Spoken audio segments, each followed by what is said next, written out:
નમસ્તે. હરખ કે શોકની ન જેને આવે હેડકી એને આઠે પોહર આનંદજી.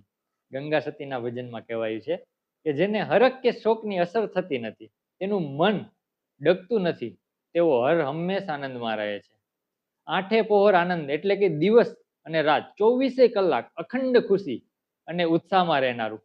આધ્યાત્મિક કે સંતોષી જીવન જીવવા માણસને દુઃખની પરવા ન હોય, તે તો હર હંમેશા હકારાત્મક રહી અને જીવનને મન ભરીને માણે. ચાલો આપણે જાણીએ આ 8 પ્રહર વિશે, જે ગંગા સતીએ આપણને કહ્યું કે 8 પ્રહર. બરાબર.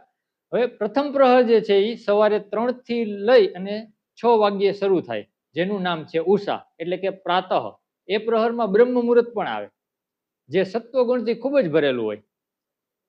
એ પ્રહરમાં મોટા ભાગના સાત્વિક કાર્યો શરૂ થઈ જાય, જેમ કે મોટા ભાગના લોકો આનંદથી યોગ કરતા જોવા મળે, ઈશ્વરના દર્શન કરતા જોવા મળે.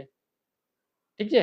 પછી આપણે બીજા પ્રહરનું જોઈએ. બીજું પ્રહર જે છે એ 6 વાગ્યાથી લઈ અને 9 વાગ્યા સુધીનું સવારનું જ, જેનું નામ છે પૂર્વા એટલે કે સૂર્યોદયનો સમય. આ સમયમાં પૂજાપાઠ, ધ્યાન અને દિવસની શરૂઆત માટે સર્વશ્રેષ્ઠ છે. આ સમયે મોટા ભાગના લોકો પોતાના જીવન નિર્વાહ માટેના કાર્યોની શરૂઆત કરી દીધી હોય છે. આ પ્રહર પણ સત્વગુણથી જ ભરેલું હોય છે. ત્યાર પછીનું જે પ્રહર છે એ છે ત્રીજું પ્રહર, એટલે કે સવારે 9 વાગ્યાથી લઈ અને બપોરે 12 વાગ્યા સુધીનો સમય. આ પ્રહરને મધ્યાહન તરીકે આપણે ઓળખીએ છીએ. આ ગાળામાં માણસ પોતાના વ્યવસાય કે રોજિંદા કામમાં વ્યસ્ત થઈ જાય છે. મધ્યાહન પ્રહરમાં થોડો રજુગુણની શરૂઆત ધીમે ધીમે થઈ જાય છે. ત્યારબાદ આવે છે ચોથું પ્રહર, એને કહીએ છીએ આપણે અપરાહ. તે બપોરે 12 વાગ્યાથી લઈ અને 3 વાગ્યા સુધીના સમયમાં શરૂ થઈ જાય છે. આ સમય દરમિયાન ભોજન અને ત્યારબાદ થોડો વિશ્રામ એટલે કે યોગ નિંદ્રા લેવામાં આવે છે. આ પ્રહરમાં રજસ ગુણ ખૂબ જ સક્રિય હોય છે. ત્યારબાદ પછીનું જે પ્રહર છે એ છે પાંચમું, એટલે કે સાયંકાળ. બપોરે 3 વાગ્યાથી લઈ અને સાંજે 6 વાગ્યા સુધીનો સમય. આ દિવસ અંતિમ ભાગ છે દિવસનો, જેમાં બાકી રહેલા બધા કામો આપણે પૂરા કરવામાં આવે છે. આ પ્રહર પણ રજોગુણથી સક્રિય હોય છે. ત્યારબાદ આવે છે છઠ્ઠું પ્રહર, એટલે કે પ્રદોષ.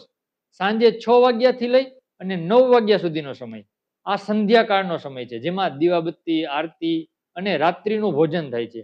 આ પ્રહર પણ રજસ ગુણથી તમસ ગુણ તરફ આગળ વધે છે.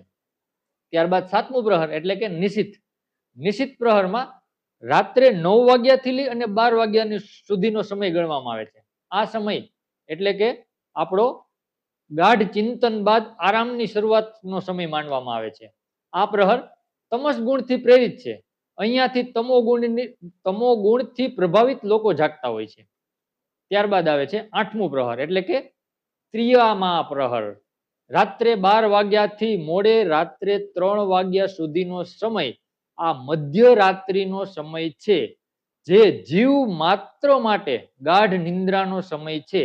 અહીંયા તમસ પ્રકૃતિ ખૂબ જ ભરપૂર હોય છે, જેમ કે ચોરી કરવી, ચોરીના વિચારો આવવા આ સમયે ખૂબ આવે છે. એટલે ત્રિયમાં આ ત્રણેય પ્રહરમાંથી જો કોઈ ખરાબ પ્રહર છે તો એ રાત્રે 12 વાગ્યાથી લઈ અને 3 વાગ્યા સુધીનો સમય છે. ઠીક છે. ત્રિયમાં એટલે કે સત્વગુણ, રજોગુણ અને તમોગુણ, આ જે ત્રણની વાત થાય એને ત્રિયમાં કહેવામાં આવે છે. ત્રણેય ગુણ દરેક સમયે હાજર હોય છે, પરંતુ કોઈ એકનો પ્રભાવ વધુ હોય છે.